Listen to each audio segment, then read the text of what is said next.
What's going on, guys? This is Rob. If you guys enjoy my content, make sure you hit the subscribe button and make sure you hit that little bell so you never miss out on my sexy voice.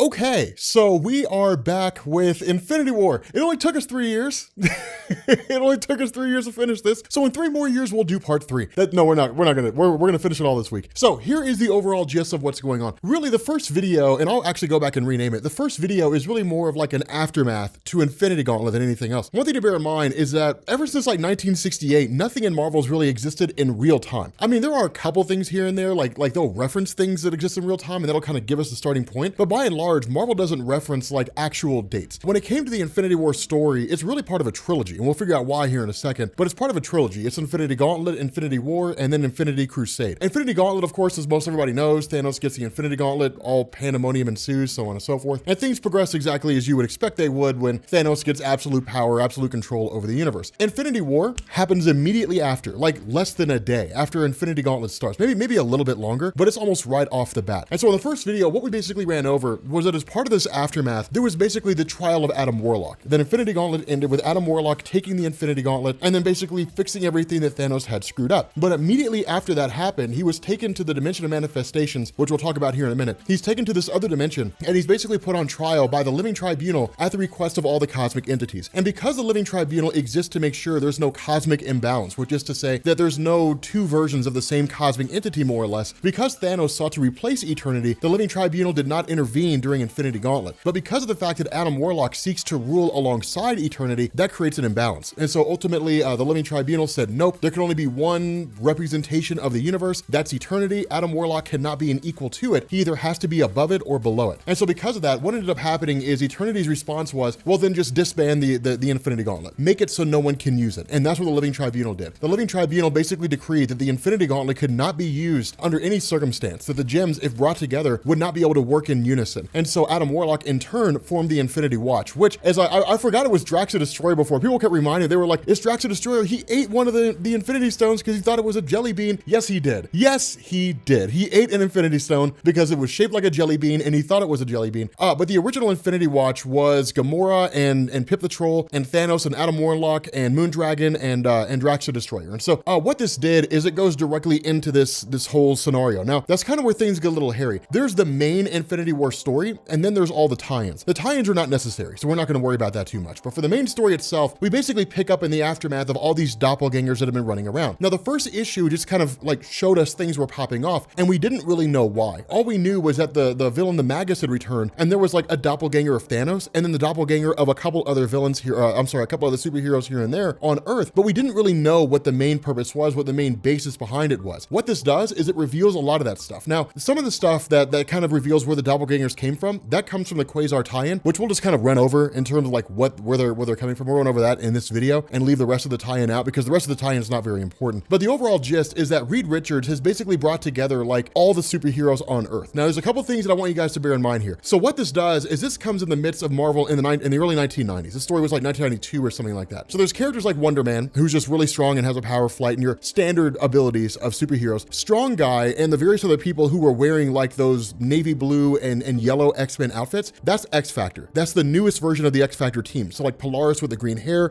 Forge, who's the government liaison between X-Factor and the federal government. You've also got like Quasar, a handful of people, different things like that. It's basically like the entire superhero roster. Now, there's a reason for this. During the original Infinity Gauntlet story, that story was not designed to be standalone. Those were designed to be Silver Surfer stories. And what had happened was Marvel said, no, we want to experiment with a summer event. Like we want like a huge summer event that's going to pop everything off. So we got Infinity Gauntlet. That's the reason why Marvel does summer events all the time now, is because of the success of the Infinity Gauntlet story. A couple other things, you got like Vision, for example, who's all white. This is at a point in time when you eventually had, at one point you had Simon Williams, who was Wonder Man, and Vision is based off Simon Williams, meaning that like Simon Williams' brain patterns more or less were in the mind of Vision. In order to kind of like rework his character and reinvigorate him, Marvel wiped all that away. And so he was, for lack of a better word, rebooted. And the result was that he came back as just like this all-white version who had no recollection of who he was before. This gathering together of all the various superheroes by Reed Richards is designed to basically basically tell everybody about like what's going on, like what it is that's happening. And a lot of people don't really know. I mean, there's a couple instances where people have encountered things, but for the most part, they're not here. Like Iron Man's not here, for example, like Wolverine's not here.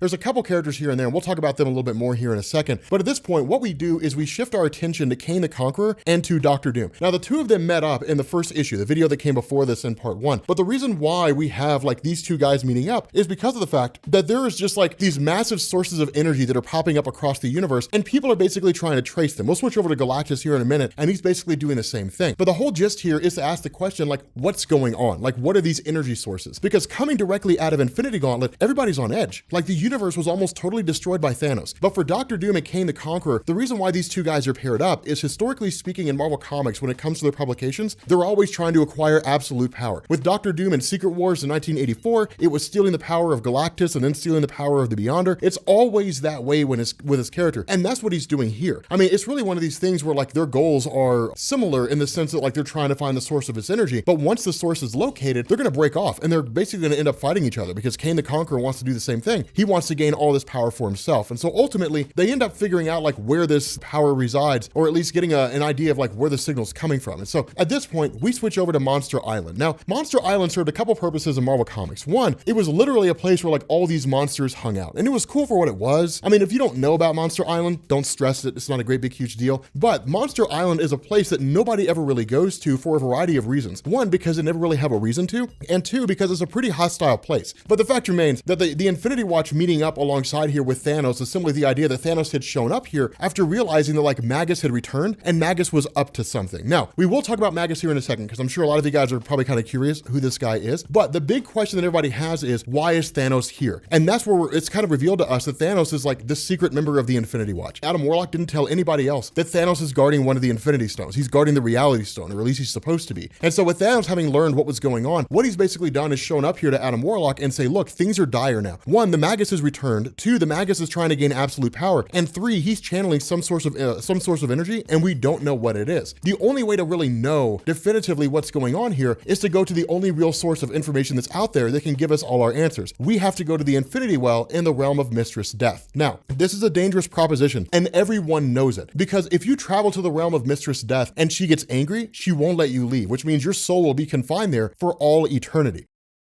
But from here, we pick up with the arrival of Galactus. Now, I believe this is during the era of the second iteration of the Defenders. For those of you guys who don't know, the Defenders as they existed in Marvel Comics are nothing like what you saw in the Netflix TV show. The Netflix TV show was just taking the name of the Defenders and giving us a reason to have a team of Iron Fist, Luke Cage, Jessica Jones, and Daredevil working together. In Marvel Comics, the Defenders were actually pretty cool. Originally, it was Doctor Strange, Silver Surfer, Name of the Submariner, and then the Incredible Hulk. It was actually a pretty powerful team. Now, over the years in Marvel Comics, that kind of gave way because the Defenders just sort of lost publicity, and they lost interest from fans because the X-Men stories were getting so good and the Avengers stories were getting better. And so Marvel began to shift it up. And by the time he got to the 1990s, which is around this point in time, the Defenders basically turned into a series of Black Ops teams that were created by Doctor Strange. And he would grab like various superheroes and then take them on secret mystical missions. And so once Doctor Strange and these guys show up to Earth and they see this huge power signature, Doctor Strange just kind of freaks out and says, okay, look, there's a massive amount of energy here. And Galactus says, fine, this is one of those sources. Let us take off and let's find some more. Because when you're Galactus and you're looking around here, he's not seeing anything that he hasn't seen before. The question is, what is the source of these energy signatures that are being put off? And so at this point, we switch over back to Four Freedoms Plaza. Now, Hawkeye, alongside a handful of others, are basically about to be besieged by like all these different doppelgangers. But before we get into that,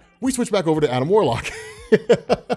This is 1990s comics, guys. This is how it went. Like, you just went back and forth and back and forth and back and forth, and it got a little bonkers and it got a little crazy in terms of how it all happened. But this is where we get the huge expose. What we end up doing is having the Infinity Watch appear to the Infinity Well. Now, this is not the first time that Thanos has ever used it. Thanos is aware of the Infinity Well, and he knows what it's capable of. And like we said before, the Infinity Well will give you the answer to any question you ask, but only if you ask it correctly, only if you ask it the right way. And so because of that, when the question is asked, what's going on with everything, we're basically given like this great big huge exposition. And what we're essentially told is, of course, kind of like this reiteration of the history between Adam Warlock and the Magus. So to kind of reiterate this for people who were new, the Magus is basically just a future version of Adam Warlock. In like a future storyline, Adam Warlock will be corrupted by the soul gem that he wears, and the result is that he'll become like this insane religious zealot who forms a group called the Universal Church of Truth. The idea was that the Magus had basically shown up, and then when Adam Warlock realized that was his future, he alongside Thanos defeated the Magus. But Thanos only allied himself with with Adam Warlock because at the same time that was going on, Thanos was trying to find a way to acquire the Infinity Stones for the first time. And so what he did is he allied himself with Adam and then started siphoning off energy from the Soul Stone since he couldn't handle it readily because those who wield it long enough are corrupted by it. And so ultimately Adam Warlock and Thanos win, and then Thanos uses the energy from the Soul Gem to create the big synthetic gem the first time he gained the Infinity Stones before he learned about the Infinity Gauntlet. And so the result is that when Magus was defeated, his future was destroyed and he was just gone forever. There was no indication that he would ever return. Instead, what happened was that when Thanos gained the Infinity Gauntlet and that whole storyline ensued, when it ended and Adam Warlock gained the Infinity Gauntlet for himself, subconsciously what he actually ended up doing is purging good and evil from himself. And so he is a completely impartial being. And that's where this whole thing comes from, is because when he purged the good and evil out of his body, it saw the return of the Magus. Now what it also did is it created Goddess, who's the main villain in Infinity Crusade. So we may or may not cover that. With this revelation, Adam Warlock basically comes to the realization that when the Magus was reborn, he was reborn in this kind of nexus of realities. And so while the Infinity Well doesn't know everything the Magus was doing, what we do know is that the Magus basically traveled around to these different realities and stole cosmic cubes. Now, this is one of the big differences. In Marvel Comics, it's well established that the Infinity Stones only work in their native universe. And it's been that way for some time. You couldn't take like the Infinity Gauntlet from the Marvel Cinematic Universe and take it into the comic book universe. It wouldn't work. The cosmic cubes don't work like that because the cosmic cubes gain their energy, they gain their power from the Beyonders, from the Beyondverse. And the Beyonders exist outside of the multiverse. And so long as that cosmic cube is charged with energy, you can do anything with it because it was created outside of the universes and it's not constrained to any one universe. So that's why the cosmic cubes work in any reality, regardless of where you use them. They're just magical wishing boxes that serve their purpose. But the fact remains, picking back up with Spider-Man for a second, he's suddenly met by the arrival of, this evil version of Hawkeye who tries to subdue him. He's ultimately defeated because, it's Hawkeye. And then of course, Iron Man steps in and then Iron Man basically defeats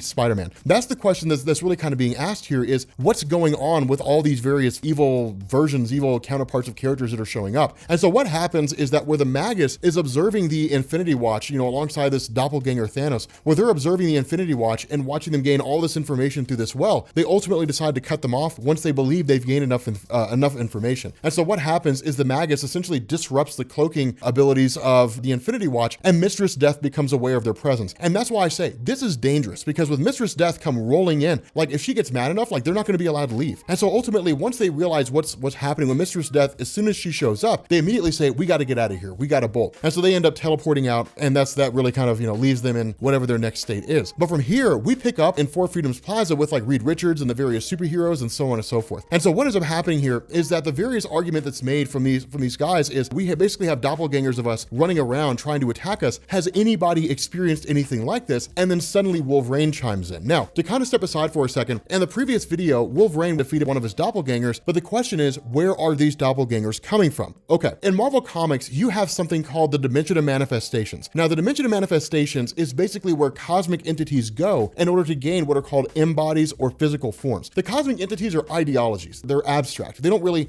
have a true form. They could give themselves one if they wanted to, but they usually don't. Instead, what they do is they travel to the realm of Dimension of Manifestations. They speak with a being called Anthropomorpho, which is kind of a representation or kind of like the leader of these of the Dimension of Manifestations. And in turn, they're given like an actual physical form. That's what Magus did. Magus basically gained all these different cosmic cubes and then traveled to the Dimension of Manifestations and had these doppelgangers created by Anthropomorpho and then set them loose on Earth. What ends up happening is like Wolverine's response is Reed Richards and Iron Man are not who they claim to be. They're impersonators or doppelgangers, don't really know what's going on, but I know it's not them. And so again, the Earth superheroes are for the most part oblivious about what's going on. They don't know about Adam Warlock and the whole Infinity Watch trying to figure things out. They don't know about Galactus showing up on Earth. Now, a lot of that was because the Infinity Watch did not want to invoke Earth superheroes in response to the Infinity Gauntlet. Thanos had all this power and he went crazy and so on and so forth. If he comes walking in with the Infinity Watch and says, oh, hey, by the way, I'm bringing Thanos, like Earth superheroes are going to freak out. But of course, because of the fact that the Earth superheroes, for the most part, don't really know what's happening, from their perspective, all they know is like Reed Richards brought them all together. Wolverine fought a doppelganger. Now Wolverine's saying that Reed Richards and Iron Man aren't who they claim to be. And the reaction of the superheroes is exactly what we would expect. Well, do you have any evidence for this, Wolverine? Like, do you have any, like, can you prove this? No one really has a reason to believe Wolverine. And his only evidence is, well, the nose knows. Like, I'm smelling them and they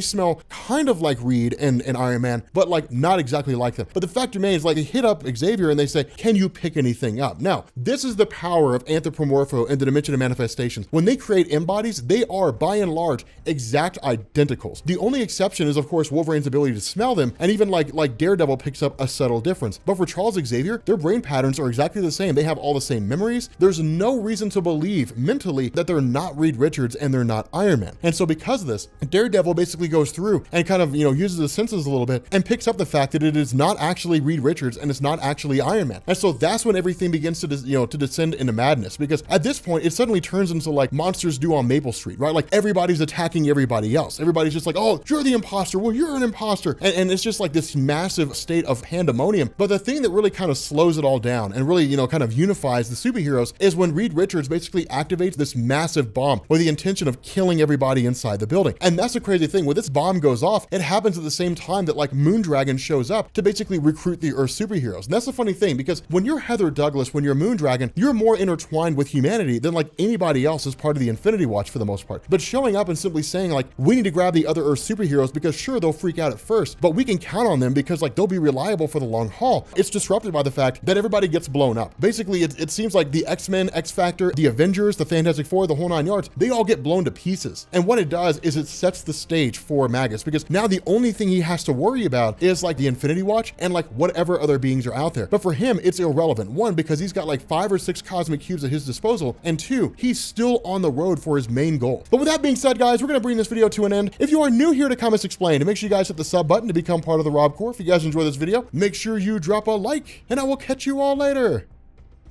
Peace.